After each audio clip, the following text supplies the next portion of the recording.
Ийшээ 2022 оны B хувилбарын 2-3 буюу задгаа даалгаврыг авч үзье. Өнгөрсөн мөршин байна. Царийн шин чанарыг дараах схемээр харуулсан байна.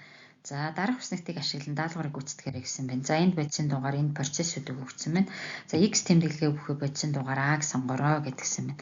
За x тэмдэглгээтэй бодисын дээж энэ цайр тэгэхээр давсны хүчлэлтэй урвалд орох нь цинкум нэмэх нь H холоор цинкум холоор 2 нэмэх нь ус төрөгч гээд урал явагдах нь байна тийм үү. За тэгвэл x тэмдэглгээтэй бодисон цайрын холоор идүүлж таарна. Гэтэл л штэ энэ H холоор чинь уусмал төлөвтэй байгаа юм чинь цайрын холоор ич усан бас сайн уусдаг. Энэ нь уусмал төлөвтэй бодис байх нэ. За тэгвэл А тэнцүү цайрын холооридын уусмал нь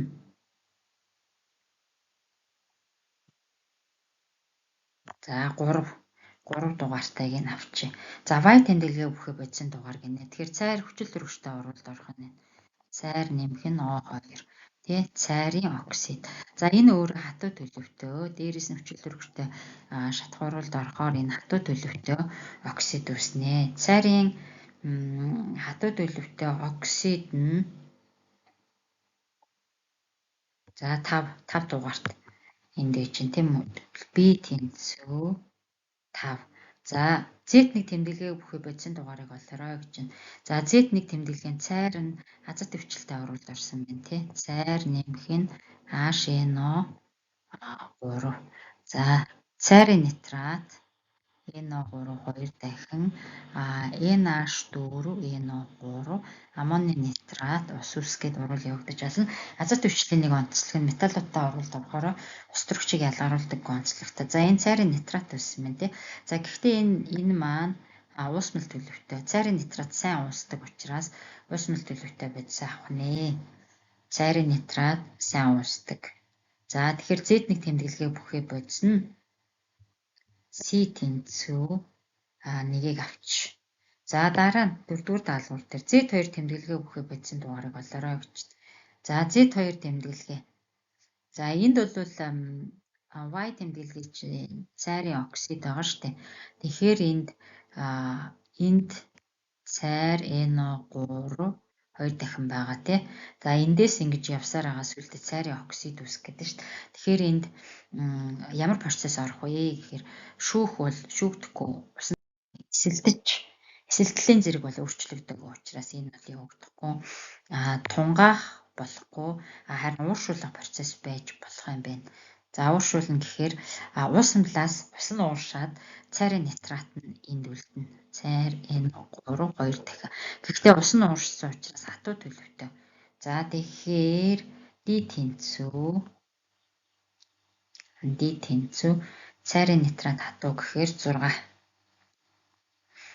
болчихлоо. За схемийн W шатанд явагдах процессын дугаарыг олоорой гинэ. За энэ W шатанд ууршуулна гэж хэлсэн шүү дээ тийм ээ. Ууршуулна гэдэг маань 3 дугаартай процесс байна тийм ээ. E тэнцүү.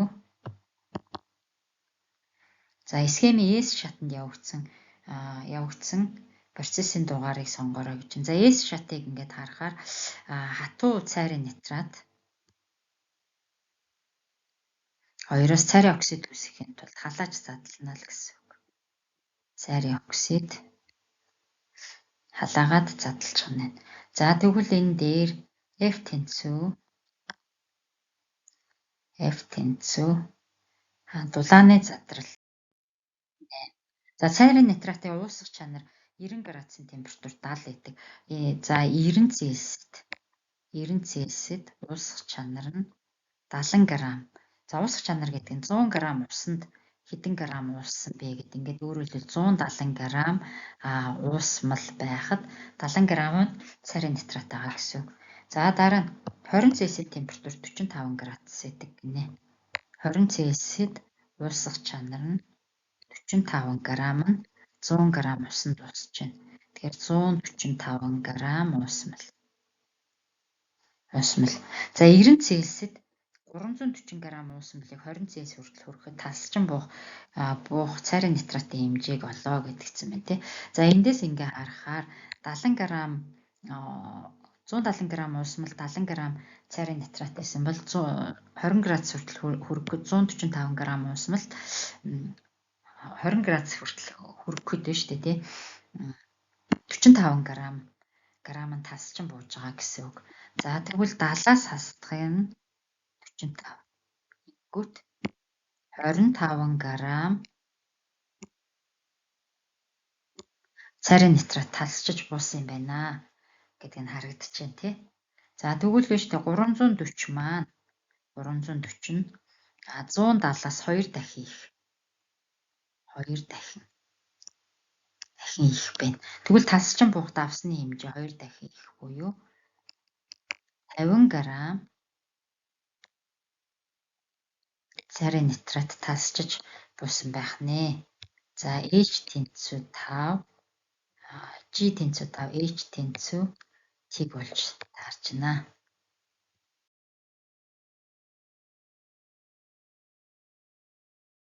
Garuул 98 13 33 11